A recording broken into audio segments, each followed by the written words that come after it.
Estamos começando mais um Devolutiva Cast. Devolutiva Cast, eu odeio esse nome, acho, enfim, bizarro. Mas não fui eu que inventei e eu acabei acatando, né?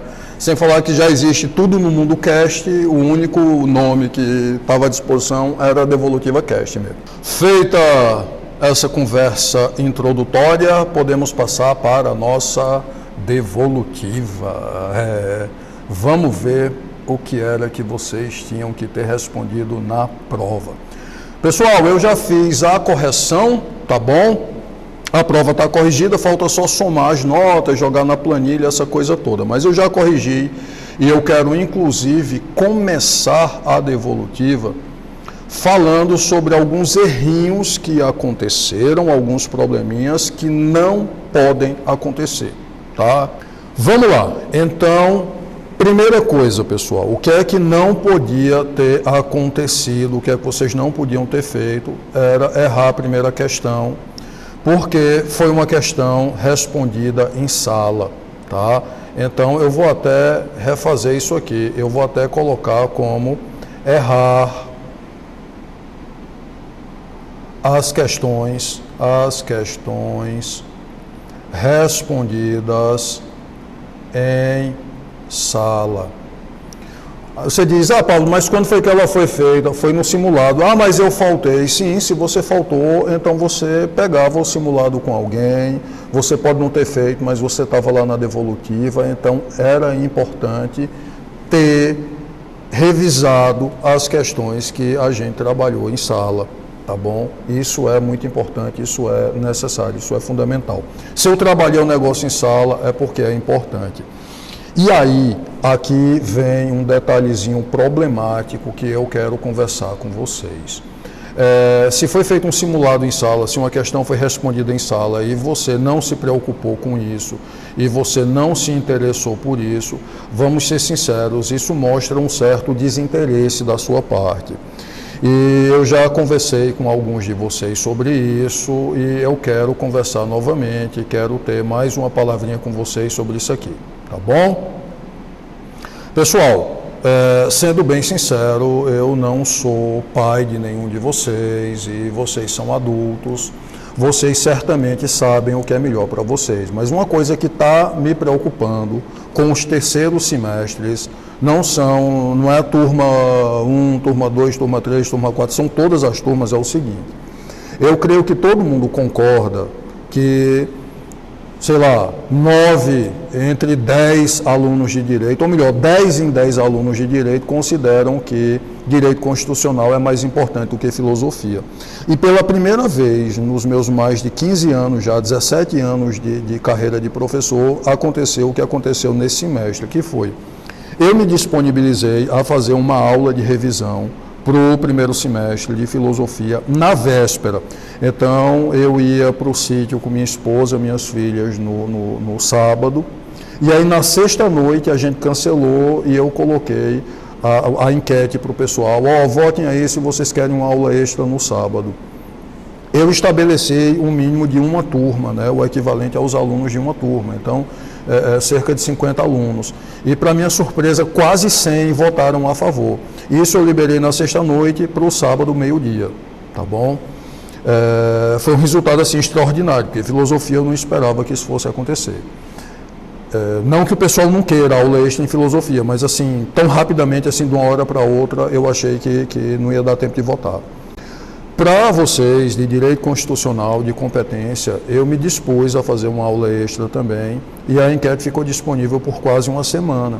E a gente não conseguiu, de 4 turmas também, a gente não conseguiu os 50 votos que seriam equivalentes a uma turma. Então, assim, o que é que está acontecendo? Como é que eu vejo isso? Eu vejo que o pessoal do primeiro semestre de filosofia está mais interessado em filosofia do que vocês em direito constitucional. E isso é um pouco preocupante, porque no próximo semestre de direito ambiental vocês vão precisar desse conteúdo, competência. Quinto semestre, direito administrativo, vão precisar de novo. Sexto semestre, administrativo 2, vão precisar de novo. Eu postei até um videozinho, né? Se eu acertar fazer isso na edição, vai estar aparecendo no card aqui em cima, um videozinho comentando isso, eu dando uma esculhambação na turma do 6º período, porque eles tinham esquecido competência. Então esse negócio é muito importante, tá? E para minha surpresa, vocês não quiseram aula extra. Isso mostra, não sei se é um cansaço, se é um desinteresse, não sei o que é, mas eu quero que você tenha em mente que você está num dos melhores cursos de direito do Brasil. Essa é uma oportunidade única. Então não perca isso não. Você é adulto, você sabe o que você faz da sua vida, você é quem arca com as consequências das suas escolhas, mas sinceramente eu queria na minha graduação ter tido a oportunidade que você está tendo, tá num centro universitário de referência, num dos melhores do Brasil, e alguém me desse um puxãozinho de orelha, dissesse, abra do olho, não perca essa oportunidade, estude, isso é muito importante, tá bom? Então, tinha que fazer essa observação, tinha que dar essa pequena esculhambação em vocês. Vamos lá, vamos voltar aqui. Outro problema que eu identifiquei bastante, questões objetivas sem resposta. Isso não pode acontecer. Questão objetiva é só um X, você marcar, você não pode deixar de marcar, não pode deixar de responder uma questão objetiva, uma questão de marcar, de múltipla escolha. Terceiro, muita rasura. Então isso aqui também é inadmissível. Um lápis é R$1, R$1,50 se muito for, R$2, R$3 se for um mais chique, né? Da Hello Kitty, da Hello Kitty nem existe mais, né? Enfim, desses personagens da moda aí, R$3, R$4, você pode comprar, faça de lápis, passe a limpo só quando você tiver certeza, tá bom? Quarto, resposta sem sentido nas discursivas. Pelo amor de Deus, não faça isso. Se você não sabe, a discursiva deixa em branco, porque se você coloca um negócio que não tem nada a ver, você corre o risco de alguém fazer uma foto daquele negócio e você virar meme, você viralizar aí nas internet afora. O que eu estou reclamando de vocês é coisa que eu já fiz isso também, mas na minha época não existia meme não existia internet como tem hoje não. Então, por favor, tome cuidado com isso, tá certo? Discursiva, você vai responder, eu botei uma questão sobre competência, eu botei uma questão sobre poder executivo, não me venha falar de dinossauro, não me venha falar de horóscopo, não me venha falar de outras coisas não, me fale sobre aquele negócio ali que eu estou lhe perguntando, tá bom? Quinto, falta de fundamentação. Se a danada da questão está pedindo a fundamentação, fundamente, traga a fundamentação correta e completa. É o artigo, se for o caput do artigo, bote lá, artigo tal, vírgula, caput. Se é o inciso, bote o inciso. Se é o parágrafo, bote o parágrafo. Se é a linha, bote a linha, bote completo. Você está fazendo a prova com vademecum, você tem condições de fundamentar, tá bom? Relembrando aqui, padrão de resposta nas discursivas, é o padrão da OAB, sim ou não, uma breve justificativa e a fundamentação. Isso não é invenção da minha cabeça, não, isso não é porque eu gosto, não é o que eu quero, não. Isso é o que a OAB exige de você, tá certo? Ah, Pablo, eu não acredito em você. Tá bom, pois eu vou lhe mostrar. Vamos lá, vamos ver aqui. Aqui, se você botar no Google, deixa eu desativar a minha câmera aqui, se você botar OAB FGV, deixa eu aumentar aqui para você ver, bem grande, está aqui, ó, OAB FGV, você vai achar esse site aqui, oab.fgv.br, tá certo? Você clicou nesse site aqui, você vai vir para o site da FGV, do exame de ordem, e aqui você escolhe todos os exames de ordem feito todos os exames de ordem feitos pela FGV estão aqui. Eu vou selecionar aqui o 39º, tá certo? E vou selecionar aqui a OAB Ceará, que é a nossa. Aqui você tem resultado final, aqui você tem edital, aqui você tem local de prova, você tem tudo. E você tem, claro, a prova da primeira fase, que é a prova objetiva, que é a prova de múltipla escolha, com todas as matérias que você estuda na graduação. E você tem a prova da segunda fase, a famosa prova prático-profissional, tá certo? Vamos abrir aqui algumas provas da segunda fase, começando com o direito administrativo. Então, está aqui a prova de direito administrativo da segunda fase do exame de ordem. A primeira questão é a peça prático-profissional, que vale metade da prova, então a gente começa por ela, tá bom? Pablo, por que você não passa uma peça dessa para mim? Porque você ainda vai aprender a fazer nas disciplinas de processo e no estágio, tá bom? Aqui tem o espelho de correção da peça prático-profissional. E aí vem a questão, ó, aqui, ó, questão 1, está aqui o texto base, que dá o contexto da questão, está aqui a primeira pergunta, né, o primeiro comando, está aqui a segunda pergunta, o segundo comando. Vamos ver agora o padrão de resposta, está aqui, ó, gabarito comentado. Pergunta A, sim, a breve justificativa, e está aqui a fundamentação. Completo, ó, com o inciso. Questão B, sim, pergunta B, sim, breve justificativa, fundamentação. O artigo, o inciso e a lei, está trazendo também a lei, tá bom? Vamos para outra área, direito constitucional. Estamos aqui, direito constitucional. Começamos com a prova prático-profissional, tal qual em direito administrativo, o gabarito, o espelho de correção. E aí está aqui a questão. Está aqui o texto base, o caso, né, que dá o contexto da questão.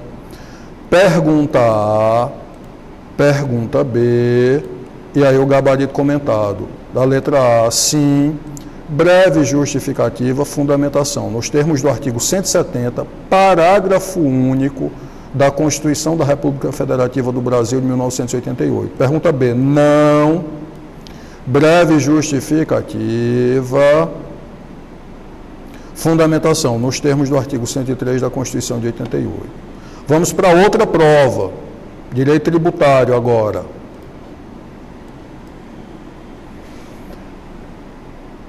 Peça prático-profissional, espelho de correção, questões, está aqui, ó, o enunciado, o texto base da questão, que traz o caso que você tem que responder. Pergunta A partir de quando se deve contar o prazo para embargos na execução fiscal? Pergunta B. Pergunta A foge só um pouquinho do padrão, porque diz que o prazo será contado da intimação da penhora. Aí aqui a fundamentação, conforme o artigo 16, inciso 3 da lei 6.830 de 1980, lei de execução fiscal. Está aqui, ó, artigo e inciso, completinho. B, não, breve justificativa, fundamentação, conforme o artigo 135, inciso 3, do Código Tributário Nacional. Então, perceba que é um padrão, é uma resposta bem assertiva, geralmente sim ou não, 90% dos casos, sim ou não, uma breve justificativa e a fundamentação. Foi assim em tributário, foi assim em constitucional, foi assim em administrativo e é assim em penal, trabalho empresarial, em toda a área que você fizer o exame de ordem, tá bom? Mais algumas observações importantes. Pablo, por que é que você bota aquelas questões, a primeira é verdadeira, a segunda é falsa, as duas são verdadeiras, a segunda justifica a primeira, a questão é acessão razão, por que é que você usa aquele negócio? Você é malvado, sou, mas não é por isso que eu boto não. Eu boto esse tipo de questão, eu boto isso porque é muito importante para você, é necessário para você. Veja aqui, ó, essa prova aqui, que é do concurso de juiz, está aqui, ó, concurso público de provas e títulos para ingresso na carreira da magistratura do Estado de Minas Gerais. Último concurso de juiz lá de Minas Gerais, juiz de direito substituto. Ah, mas eu quero ser titular. Para ser o titular, você começa como substituto, tá bom? A magistratura é assim. Está aqui a prova, vamos procurar aqui por constitucional, prova de direito constitucional. Aqui, ó, avalia as seguintes asserções e a relação proposta entre elas. Asserção, porque, razão. A segunda é falsa, a primeira é verdadeira, a primeira é falsa, a segunda é verdadeira, as duas são verdadeiras, a segunda justifica a primeira, as duas são verdadeiras, mas a segunda não justifica a primeira. Ó, começa na questão 51. Questão 52, do mesmo jeito. Questão 53, do mesmo jeito. Questão 54, questão 55, questão 56, 57, 58, 59, 60, e aí vai. Tudo nesse modelinho, tudo do mesmo jeito. Olha aqui, veja se não é. Então, estamos ó, na questão 70, metade da prova praticamente, e o mesmo modelo de prova. Aí aqui, cheguei empresarial, varia um pouquinho. Na questão 74, começa a avaliação de itens. Aquele modelo de questão que eu trabalho também, avaliação de item de novo. a avaliação de item de novo. Ah, Pablo, você quer que eu no terceiro semestre faça uma prova de juiz? Não. O conteúdo da minha questão é mais fácil. Agora eu já estou trabalhando com você o modelo de questão, porque não adianta você saber e chegar na prova, reprovar, porque você não está acostumado com esse tipo de questão. Então a gente tem que treinar isso aqui desde a graduação, tá bom? Então, ó, 77, avaliação de itens e por aí vai. Então, a prova praticamente toda, ou é a asserção razão ou é a avaliação de itens, que são os dois modelos que eu mais trabalho com vocês, tá bom?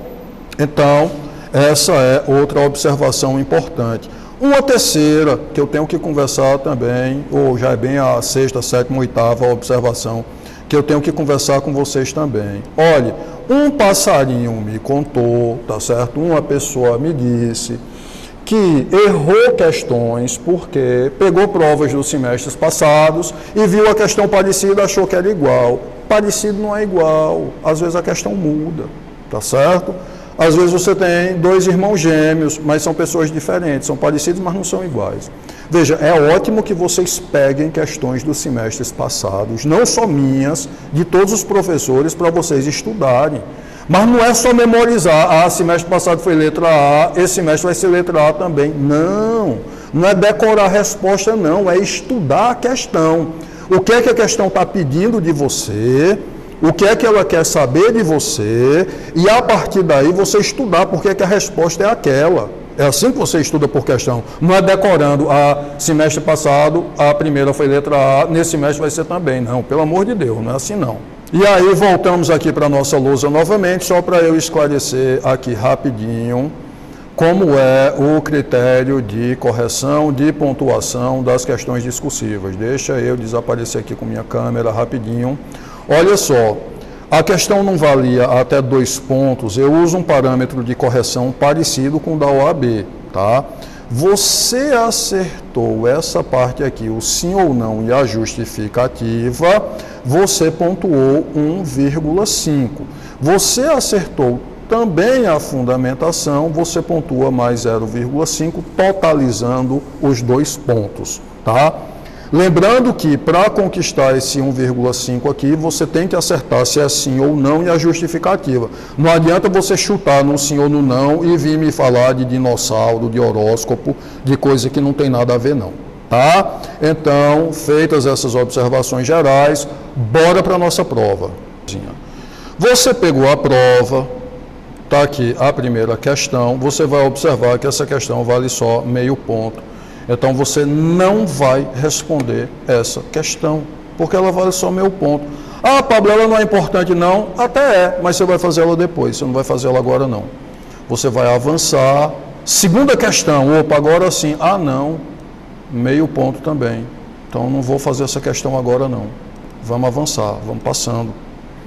Terceira questão, meio ponto, não. Também não vamos fazer a terceira questão agora. Né? Só meio ponto, não. Opa, chegamos numa nova questão, meio ponto ainda, não vamos fazer agora não. Avançamos mais um pouco e aí chegamos, opa, já melhorou, agora é 1 ponto essa daqui. Só que ainda tem questão que vale mais, então a gente vai para as que valem mais, tá certo? Vamos avançar mais um pouquinho e chegar aqui nas questões discursivas. Opa, chegamos aqui numa delas. Essa daqui vale 2 pontos. Eu vou até marcar de outra cor, vou até marcar de uma cor diferente, ó, 2 pontos. Essa sim, a gente vai começar por essas questões aqui. E essa segunda questão aqui, faltou esse enunciadozinho inicial, mas eu esclareci a você em sala que ela também vale 2 pontos, tá bom? 2 pontinhos. Então, nós vamos começar pelas questões discursivas, tá certo?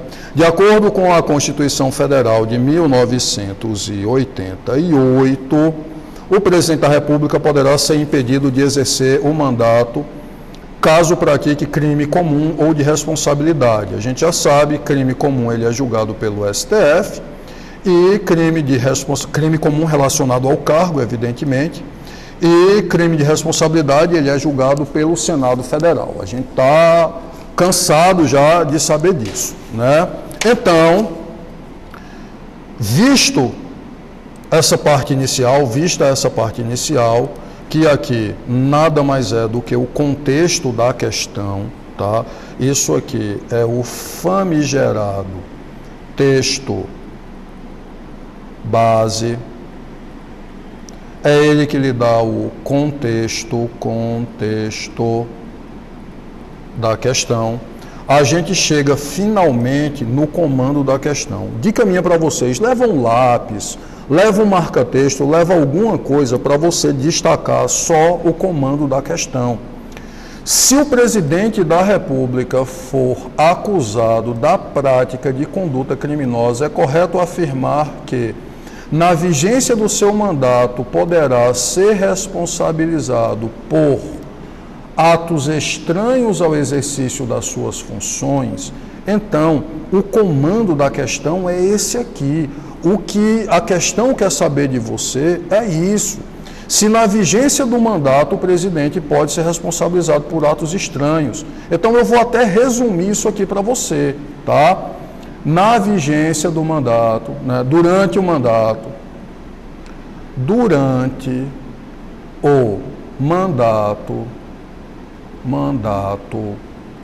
o PR pode ser responsabilizado por atos estranhos ao exercício das funções. Essa é a pergunta, tá? É isso que a questão quer saber de você. Se durante o mandato o presidente pode ser responsabilizado por atos estranhos ao exercício das funções presidenciais. Nós já sabemos que a resposta é não. Atos estranhos ele vai responder só depois, né? A gente já sabe disso bem demais. Então, deixa eu apagar aqui para não confundir e deixa eu colocar aqui a resposta, colocar aqui o gabaritozinho para você, tá? O gabarito dessa questão vai ser não, a resposta é não. Pablo, eu precisava marcar o quadradinho todo, preencher todo? Não. Botou um xizinho, botou um traço, já marcou. Você não pode rasurar, porque se você rasurar, infelizmente, você perde a questão. Então, a resposta aqui é não. Por quê? Em relação aos atos estranhos, o presidente da República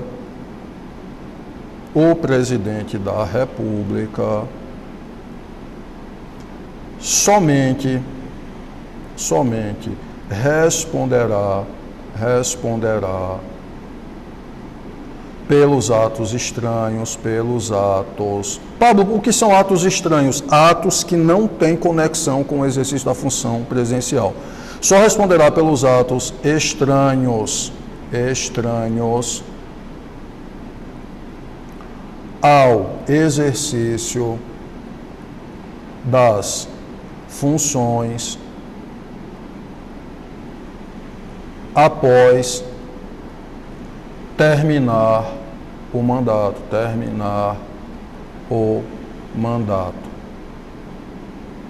Pablo, eu não coloquei isso tudo não, eu resumi. Eu botei só o seguinte, eu botei que só responderá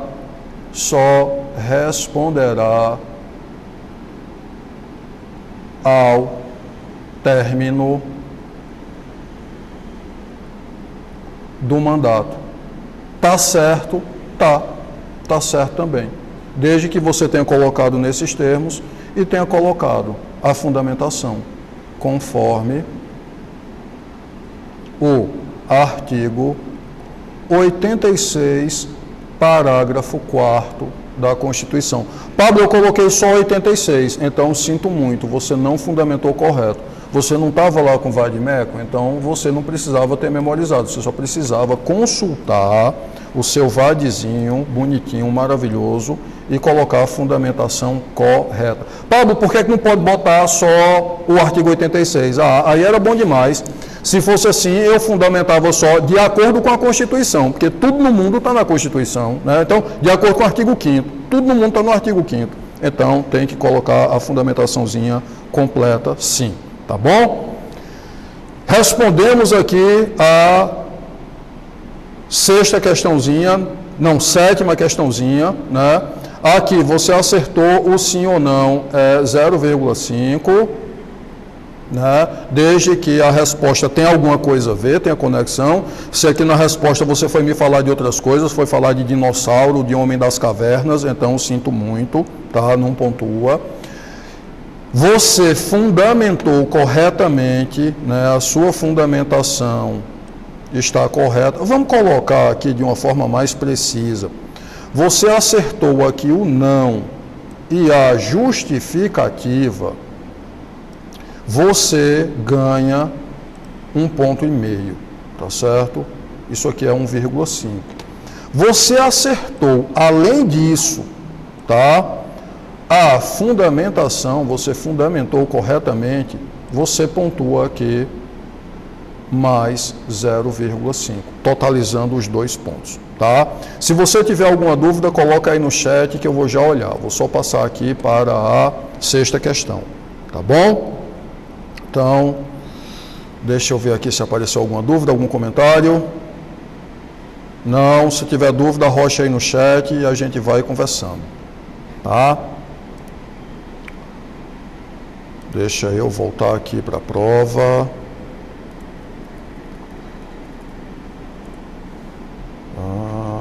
Deu outra travadinha básica aqui, então eu vou aproveitar, fazer uma pausa, tomar um gole d'água, tomar aqui uma aguinha para recuperar a garganta, que eu gritei muito com vocês na aplicação da prova, fiquei rouco.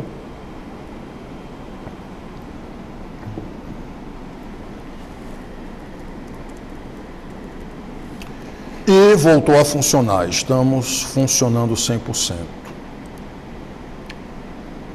Então, sexta questão, vamos responder a sexta questãozinha. Analise o texto e responda ao que se segue. A Constituição de 88 introduziu algumas inovações, mas manteve as linhas básicas tradicionais das constituições anteriores, adotando como diretriz para a repartição de competências na Federação Brasileira o princípio da predominância do interesse. A competência para tratar de assuntos de interesse nacional, ou predominantemente geral, foi atribuída à União. É o caso, por exemplo, da competência para legislar sobre diretrizes da Política Nacional de Transportes, Constituição, artigo 22, inciso 9. Olha que interessante isso aqui. Competência para legislar sobre diretrizes da Política Nacional de Transportes. Isso aqui já nos ajuda, já ajuda a gente a responder. Emigração e imigração, artigo 22, inciso 15, normas gerais de licitação e contratação, 22, inciso 27, defesa territorial, aeroespacial, marítima, civil e mobilização nacional, artigo 22, inciso 28, e a competência para tratar de assuntos de interesse predominantemente local foi atribuída aos municípios. Constituição, artigo 30, inciso 1. A competência residual para tratar de assuntos de interesse regional ficou a cargo dos estados. Eu quero chamar a atenção de vocês aqui para uma coisa interessante. Essa é uma questão bastante instrutiva, ela nos traz muitas informações valiosas, mas até agora ela está nos dando só um contexto, tá? Ela está nos ensinando alguma coisa, mas ela ainda não nos trouxe a pergunta em si, ela ainda não nos disse o que é que ela quer, tá certo? A competência residual para tratar de assuntos de interesse regional ficou a cargo dos estados. Ao Distrito Federal, em razão de sua natureza híbrida, foi atribuída a competência para tratar de assuntos de interesse regional e local. E aí vem a referência bibliográfica, o Marcelo Novellino, aquela coisa toda. Pois bem, considerando o sistema constitucional de repartição de competências, é correto afirmar que compete aos municípios organizar e prestar diretamente ou sob regime de concessão ou permissão os serviços públicos de interesse local, incluído o de transporte rodoviário interestadual que tem caráter essencial. Olha aqui o comando da questão. É correto afirmar que compete aos municípios organizar e prestar diretamente ou sob regime de concessão ou permissão os serviços públicos de interesse local, incluído o de transporte rodoviário interestadual, que tem caráter essencial. atenção aqui para o problema. Transporte interestadual não é competência do município, não tem como ser competência do município. Então eu vou pintar esse negócio aqui de todas as cores possíveis. Como é que o município vai fornecer transporte de um estado para o outro? Não tem condições, tá? Então a resposta aqui é, sendo bem simples e direto, interestadual não, isso aqui está errado. Então a resposta é não. Pablo, pode ser só o tracinho? Pode, não tem problema nenhum. Então não. A justificativa: transporte interestadual é competência exclusiva da União, nos termos ou conforme ou segundo o artigo 21, inciso, qual é, meu Deus? Inciso 12, a linha E. Pablo, eu coloquei só artigo 21, mais uma vez, a prova é com consulta, você tem que fundamentar completo, tá bom? Relembrando mais uma vez, você acertou isso aqui. Deixa eu colocar de outra cor para destacar bem, né? E ficar bem coloridinho, bem bonitinho, do jeito que você gosta. Vamos botar verdinho aqui, tá? Então, ó, essa partezinha verde aqui, ó, como tá ficando lindo, verde e amarelo, né? Essa partezinha verde aqui vale 1,5. Essa partezinha final aqui, que é a fundamentação correta, vale 0,5. Você acertou essa primeira parte, 1,5. Acertou a parte final, 0,5. Tá bom? Então, respondemos mais uma questão. Agora que a gente já fez as discursivas que valem mais, a gente já fez a acessão razão que foi anulada, mas a gente fez ela depois porque ela vale mais também. Vamos para as questões que valem só meio ponto. Em razão das rigorosas chuvas que assolaram dado o estado brasileiro, essa aqui eu não vou nem perder tempo, sabe por quê? Porque essa aqui estava no simulado. Então essa daqui você já sabe, você já está careca de saber que é letra A. Você sabe que o gabarito dela é letra A, essa questão aqui estava no nosso simuladozinho maravilhoso, tá? Questão 2, meu ponto. Lei estadual dispôs sobre o reconhecimento de diploma obtido por instituições de ensino superior de países estrangeiros e reconheceu a internalização de títulos acadêmicos de mestrado e doutorado expedidos por instituições de ensino superior do Mercosul de Portugal. Querido, vamos lá, vamos, pensa aqui comigo, tá? Olha só, o que é que essa questão está falando, do que é que ela está tratando. Ela está dizendo o seguinte, que uma lei do Estado disse, ó, esse pedaço de papel aqui é um diploma. Esse diploma aqui te deixa habilitado para exercer uma profissão no Brasil todo. Esse diploma aqui vai valer dentro do Brasil. Tu acha que o Estado pode fazer isso? Pode não, porque senão virou uma esculhambação. Isso aqui tem que ser competência da União, tá? A União é que estabelece essas normas sobre as diretrizes e bases da educação nacional. A estruturação da educação nacional fica a critério da União, tá bom? Então, feito esse esclarecimento, vamos voltar aqui para a nossa lousa e vamos para o gabarito da nossa questãozinha. Então, essa questão aqui, o gabarito dela é, cadê minha canequinha? Letra D de doido, D de Pablo. A norma é inconstitucional, pois invade competência privativa da União para legislar sobre diretrizes e bases da educação nacional. Pablo, onde é que a Constituição fala isso? Isso está no artigo 22, inciso X, X e V, inciso 24. Deixa eu ver se minha câmera ficou em cima do inciso. Ficou. Então, deixa eu desaparecer um pouquinho. Artigo 22, inciso 24, tá? Tio Pablo, mas e essa letra A aqui, que fala no artigo 24, inciso 9º, parágrafo 2º, Tu acha que a banca do concurso ia te dar a resposta assim de mão beijada? Não, né? Aqui fala em questões relacionadas ao ensino também, mas é outro assunto, não é estabelecendo uma regra geral, não é estabelecendo uma uniformidade no território nacional, no sentido de que um diploma vai valer ou não vai valer. Então, é letra D, tá bom? Segunda questãozinha. Competência múltipla escolha, meio ponto também, no município de Deus nos acuda, a Câmara de Vereadores criou uma lei visando proteger os taxistas da região, visto que estavam tendo prejuízos com a chegada do serviço de transporte por aplicativo. Eu quero chamar a atenção aqui de vocês para serviço de transporte. Ó, o texto base da questão está falando em serviço de transporte, que cobra valores abaixo dos praticados por eles, além de aumentar a concorrência. Diante disso, a lei proibiu o serviço de transporte por aplicativo no município. Os motoristas de aplicativos ficaram indignados com a situação e procuraram informações. Vamos para a questão. É competência exclusiva do Estado-membro prestar o serviço de transporte de passageiros em âmbito local. Essa aqui está toda errada. Olha, essa questão, esse primeiro item aqui é um caso sério, porque, meu Deus, ele consegue estar todo errado. Todo. Vamos lá. Primeiro, competência exclusiva é da União, não é de Estado. E transporte de passageiro em âmbito local é município. Então, isso aqui está tudo errado. 2. Não há inconstitucionalidade na criação da lei, apenas excesso de empatia do legislador. É inconstitucional, sim, porque não é competência do Estado legislar esse negócio. É competência remanescente do município explorar o transporte de passageiros em âmbito intermunicipal. Está errado. Primeiro que competência remanescente não é do município. Ou ela é do Estado-membro, ou, se for em matéria de criação de novos impostos, vai ser da União.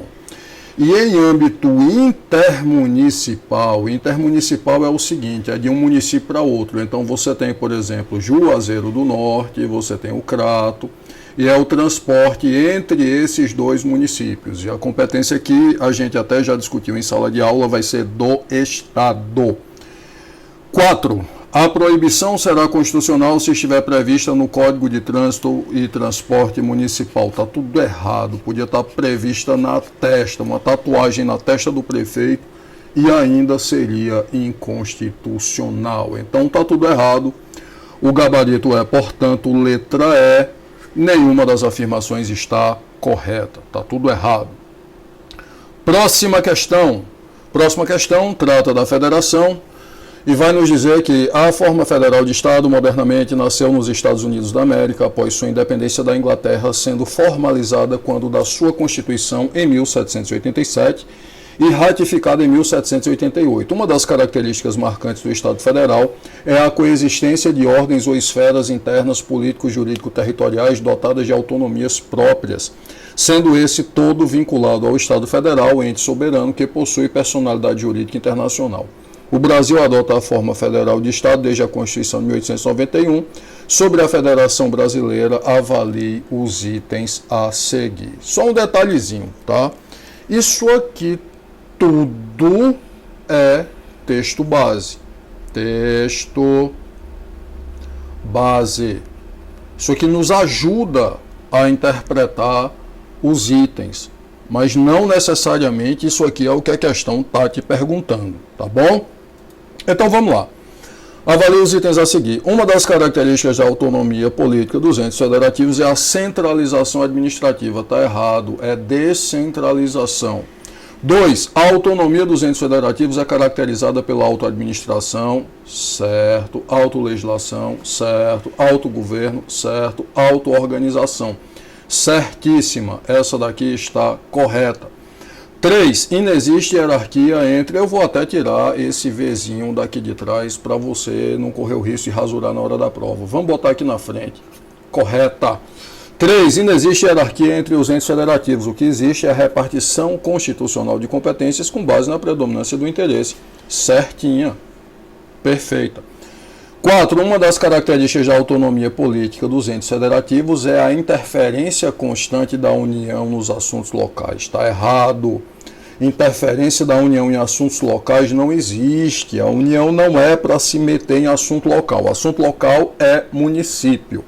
A União, ela cuida dos assuntos de interesse nacional ou internacional, tá bom? Então, são corretas, portanto, a 2 e a 3. A gente avança aqui, vai para a resposta da questão, e o gabarito é apenas 2 e 3 estão corretas. Quinta questão é a questão que foi anulada, então a gente não precisa nem conversar muito sobre ela não. Essa questão ela tinha resposta, ela tinha gabarito, mas eu cometi um erro na formulação, que foi o seguinte: nessa parte aqui do final do texto base, ó, como o texto base é comprido, bem aqui, era para eu ter colocado mais um parágrafozinho falando dos municípios, tá bom? Então, eu acabei não fazendo isso e a danada da questão, infelizmente, é nula. Tem resposta, mas enfim, é bom que ninguém zera a prova também. Meu toque me ataca quando vocês zeram a prova. E aí, a maior dúvida dessa questão foi o que significa essa palavra prescinde. E você sabe o que ela significa. Pablo, sei não, pelo amor de Deus, se você botou na prova, eu sei que é porque é uma coisa importante para mim, eu tenho que saber, porque essa palavra aparece na lei, aparece na doutrina, aparece na jurisprudência, mas eu não sei o significado. Sabe, rapaz, eu não estou dizendo que você sabe, eu provo a você que você sabe. Veja só, você pode não estar reconhecendo a palavra prescindível, mas essa aqui você conhece, ó, imprescindível, imprescindível. Essa daqui você com certeza já viu muito. E você sabe que ela significa, dentre outras coisas, indispensável. Indispensável. Indispensável. Então, se você me perguntar, Pablo, para passar de semestre eu tenho que estudar, é necessário estudar, aí eu digo, é imprescindível. Você vai saber, eita, é indispensável, eu tenho que estudar e tenho que estudar muito. Pois bem, tire aqui o in e o in. Prescindível vai ser sinônimo de dispensável. Então você sabia o significado, você só não sabia que sabia. Na hora da prova, apareceu uma palavra assim que você não conhece, tenta identificar o significado dela pelo contexto em que ela está aparecendo e tenta associar a outras palavras, ao antônimo dela, a outra palavra assim, puxa pela tua memória, porque prescindível você pode não ter visto, mas imprescindível você certamente conhece, tá bom? Tá certo? Beijão, ótimo final de semana, até a próxima, se Deus quiser.